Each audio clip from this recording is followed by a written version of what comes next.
کا ثبوت دیا، آج وہ ملک مصر جو دنیا کا ایک بڑا متمدن ملک ہے اس کے تخت پر جلوہ افروز ہے۔ پھر بھائیوں نے بڑی معذرت کی، اپنی شرمندگی اور ندامت کا اظہار کیا، تو یوسف علیہ السلام نے ان سے کہا کہ نہیں، تم نے کیا کیا جس کا حساب بھی کرنا نہیں ہے، میں تمہیں معاف کرتا ہوں اور اللہ سے دعا کرتا ہوں کہ اللہ تعالیٰ بھی تمہیں معاف کر دے۔ آپ لوگ جائیے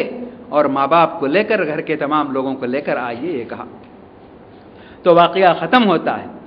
تو اس میں اور ایک بات بھی یہ ہے، دیکھیے یوسف علیہ السلام دعا کرتے ہیں توفنی مسلما والغ، پورے واقعے کے بعد۔ تو اس میں یہ میں بتانا یہ چاہتا ہوں کہ ہم مسلمانوں کے گھر میں جب پیدا ہو جاتے ہیں تو ہم سمجھتے ہیں کہ ہم مسلمان ہیں اور جنت میں داخلہ ہمارا یقینی ہے، اس قسم کی باتیں ہمارے ذہن میں رہتی ہیں۔ ایسا نہیں ہے، یہ سب اتفاقات ہیں۔ کوئی غیر مسلم کے گھر میں پیدا ہوتا ہے، کوئی مسلمان کے گھر میں پیدا ہوتا ہے، کوئی کرسچن کے گھر میں پیدا ہوتا ہے۔ آدمی کو حق کو سمجھنا چاہیے، سمجھ کر قبول کرنا چاہیے اور اللہ تعالیٰ سے ہدایت طلب کرنا چاہیے۔ صرف مسلمان کے گھر میں پیدا ہونے کی وجہ سے آدمی جنت میں چلے جائے گا، یہ خوش فہمی ہے۔ تو اسی لیے دیکھیے ہم دن میں کتنی مرتبہ اہدنا الصراط المستقیم پڑھتے ہیں۔ اگر ہم سیدھی راہ پر ہیں، سیدھے راستے پر ہیں، تو ہم کو وہ طلب کرنے کی ضرورت کیا ہے، اہدنا الصراط المستقیم، یہ نہیں۔ تو اب یوسف علیہ السلام پیغمبر ہیں اور کیا کچھ ہیں، لیکن آپ کی زبان سے جو دعا نکلتی ہے توفنی مسلما والحقنی بالصالحین،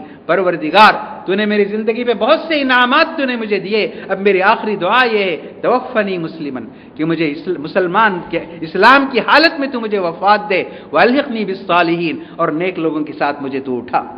تو یہ واقعہ جب ختم ہو جاتا ہے تو اللہ تعالیٰ فرماتا ہے لقد کان فی قصصہم عبرۃ لأولی الالباب، کہتا ہے کہ صرف اسے یہ قصہ نہیں ہے، ایک مرد کا، ایک عورت کا، یا ایک پیغمبر کا قصہ یا پیغمبر کے بھائیوں کا قصہ نہیں ہے۔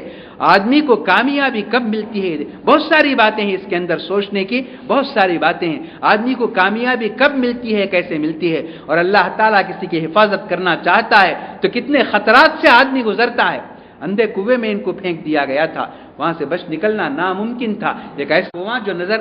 اوپر سے دیکھنے سے نظر نہیں آتا، اندھا کنواں اسے کہتے ہیں، ایسے کنویں میں ان کو پھینک دیا گیا تھا، لیکن اللہ تعالیٰ نے ایسا انتظام کیا کہ ایک قافلہ گزرتا ہے، ان کو پانی کی ضرورت پیش آتی ہے تو وہ ڈول لٹکاتے ہیں اور یوسف علیہ السلام اس میں بیٹھ کر آ جاتے ہیں۔ جس نے ڈول لٹکائی تھی وہ یوسف علیہ السلام کو دیکھتا ہے تو حیرت سے چلا اٹھتا ہے، یا بشرا ھذا غلام، کہتا ہے ہم تو پانی سمجھتے تھے اسے، لیکن یہ کیسا خوبصورت لڑکا یہاں سے نکل آیا۔ ایسے سب باتیں اور بہت سی اس کے اندر عبرت کے واقعات ہیں اور بڑی مثالیں ہیں اور سبق ہے، ان سب کو ملا کر اللہ تعالیٰ فرماتا ہے لقد کان فی قصصہم عبرۃ لأولی الالباب ما کان حدیثا یفترا، کہتا ہے یہ کوئی قصہ یا کہانی نہیں ہے، کہتا ہے اللہ تعالیٰ، یہ کوئی افسانہ نہیں ہے،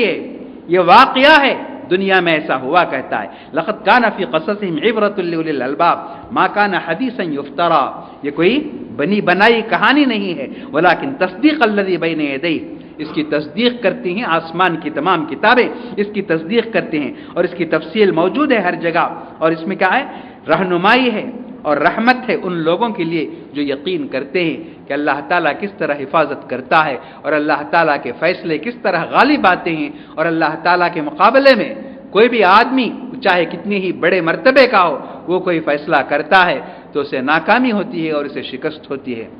تو میں نے بہت مختصر الفاظ میں اس واقعے کو بتایا، اور اس کے بعد سورہ رعد اور ابراہیم ہے، انشاءاللہ کل جو صورتیں پڑھی جائیں گی ان کو ساتھ ملا کر میں آپ کے سامنے بتانے کی کوشش کروں گا۔ اللہ تبارک و تعالی ہم سب کو جو کچھ ہم سنتے اور کہتے ہیں اس پر ہمیں عمل کرنے اور اس کے مطابق زندگی بسر کرنے کی توفیق عطا فرمائے، اس ماہ مبارک کی برکتوں اور سعادتوں سے ہم سب کو مالا مال فرمائے۔ السلام علیکم ورحمۃ اللہ وبرکاتہ۔